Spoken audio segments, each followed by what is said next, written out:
What is going on today, guys? Gear Jammer here, and today we are back in Forza Motorsport 6 for another build and review. Today we are reviewing the Ferrari 365 GTB4. And as you can see, it's a great car. We are also on a track that this car is probably ran during its heyday. The Le Mans Mussolini Circuit. I chose this circuit because it has a humongous straight stretch that allows most cars to top out. Because I wanted to see what the build would bring the top speed to, which actually during the build you will see a little bit of tuning done.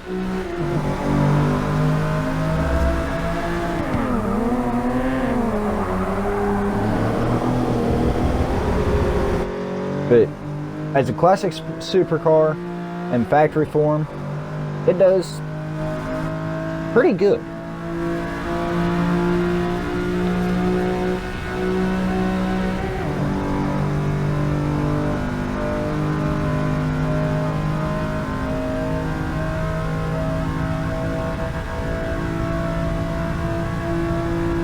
And as you can see already, even as stock, this car reaches modern day supercar speeds.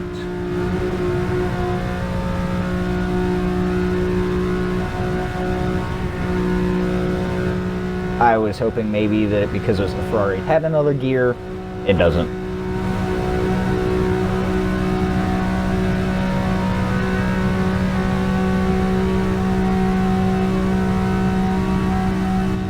But as you can see, topping out about 187, and it's a little all over the place as it is, because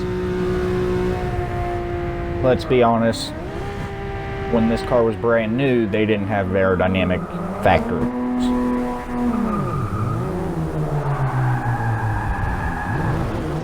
A little bit off in the dirt, but it's okay.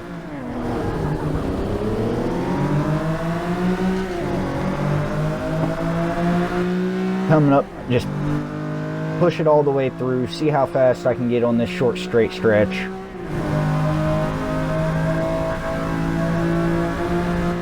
We finish up this lap and then we go into the build, which there's still a little ways on the lap. And at that time, I do want to apologize for the lack of videos over this weekend. It kind of got to a point where any sort of gaming felt like work. So I took a couple of days break.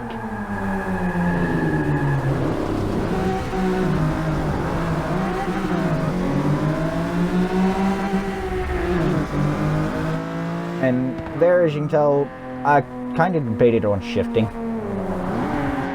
I decided to and then drop back down, but I probably could have just in and out of the throttle the whole way and stayed in first and not had to downshift, but it would have been a slower lap.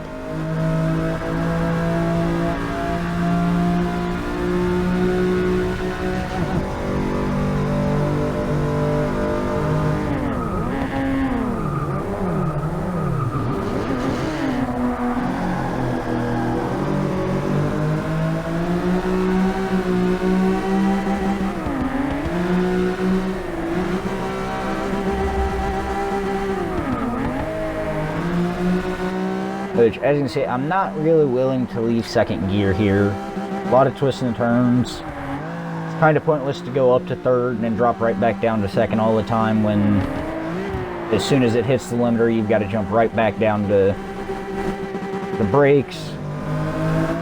I downshifted there not realizing that I did and had to shift back up. But now we start pushing.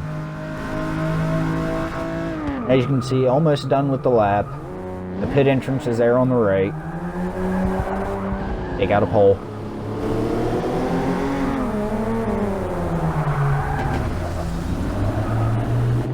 We'll just wash over that. And now we go into the build. The only thing I did to the factory car, the original build, or actually in this build, was on conversions wise, is I put in a single turbo. Factory engine, upgraded the gearbox.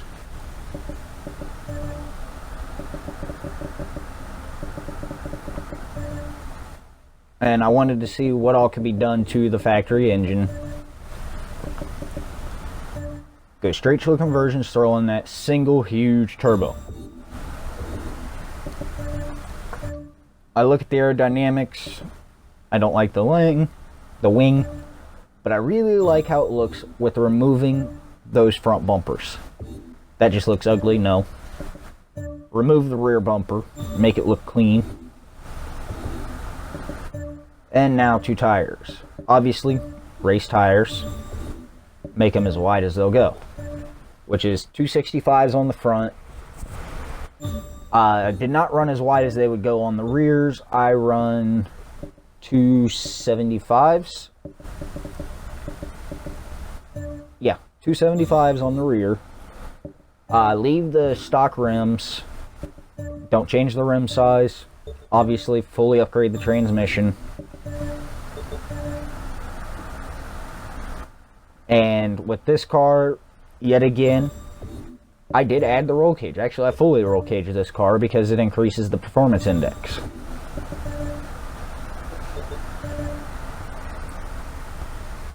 Now, after the build is not when the tune comes.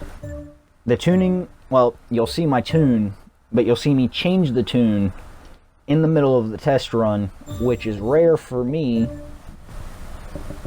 But I changed it because I didn't like the fact that the transmission upgrade only added another 14 miles an hour.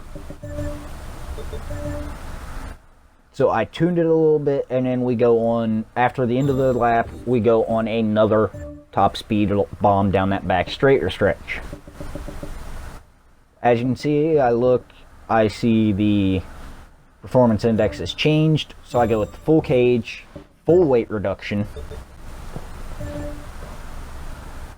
And now we go over and max out the engine.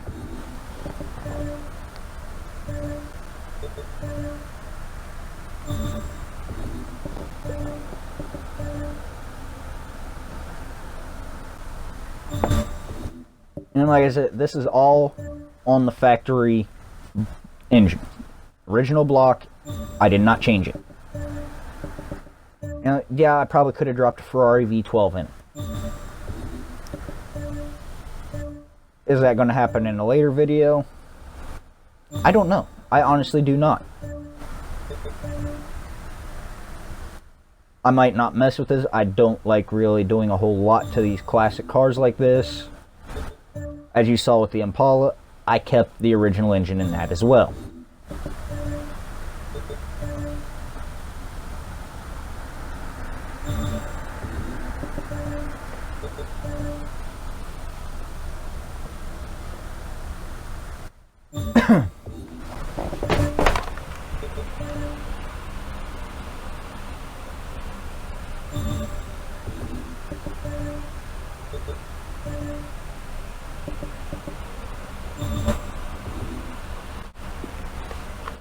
And as usual, you can see my tune. Not a whole, lot was really changed from this tune. A couple of things were minorly adjusted. The major change will come up shortly.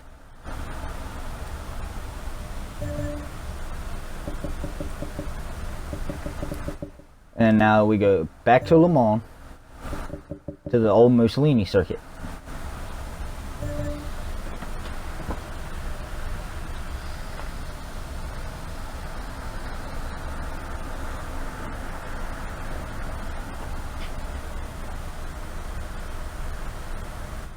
And eventually I'm going to figure out a way to edit out that long delay between the loading screens. I might play around with that on the next video before I upload it. because I don't want this huge weight. I don't think anybody wants to see the huge weight. But you can hear that humongous turbo whistling.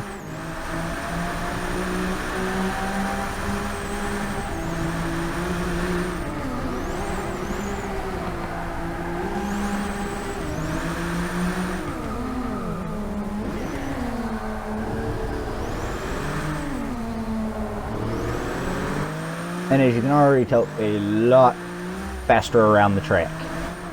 It handles the track a little bit better. Not perfect, like I said. It needs, well, it needs some more refinement. The only thing I adjust mid-test run is the gearbox. I need to do some work with the suspension. I switched to exterior cam because from inside the car, it just sounded mean. I wanted to hear it outside. And from the outside, this car just sounds menacing. But as you can see, we grabbed 6. Here we are at our previous top speed, and we are about to hit the rev limiter at 203 miles an hour.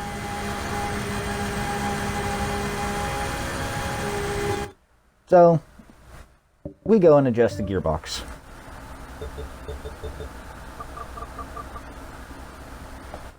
And like I've said in previous videos, this takes a long time. But as you can see, my process is here for the gearbox. The main number that I pay attention to when I'm tuning a gearbox is not the 0 to 60. It is the top speed. Which, as you can see, every time I let it simulate it, it is going up. If I'd have spent a lot more time in it, tuning it, off screen, off camera, it would probably have taken me more than what the simulated top speed says it is on this.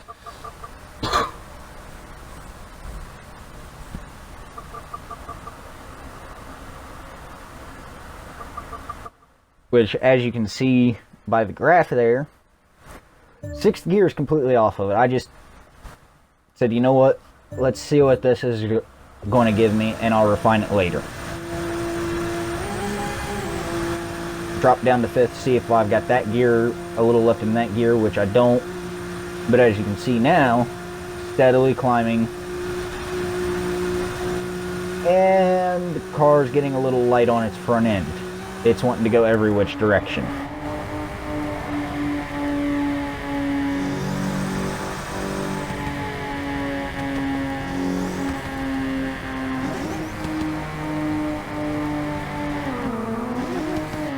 Tried to trail brake it down, but going way too fast to trail brake that corner. But this lap, I didn't go off into the dirt right there. So now we come back around, see what we can get up to on this straight stretch. If you remember on the last lap, this is about the speed we were at. About 150 to 160 was what we could only get to before we had to slam on the brakes.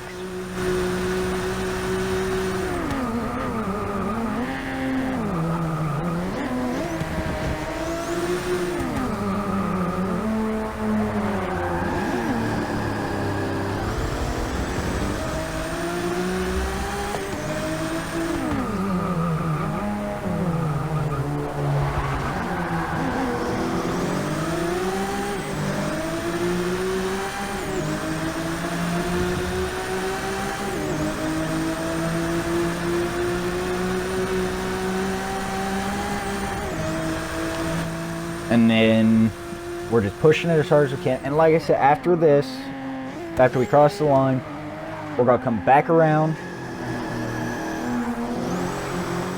and do another blast up the straight stretch, because I know I can get a higher speed than what we crossed it the last time, because we're not going to be pinged on the limiter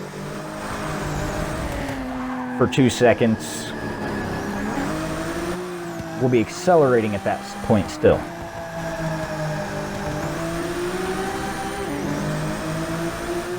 But I do believe we're coming up on the finish line. Yep, there it is in the mini-map. As a matter of fact, there's the pit entrance. And this time, I do not take out that pole.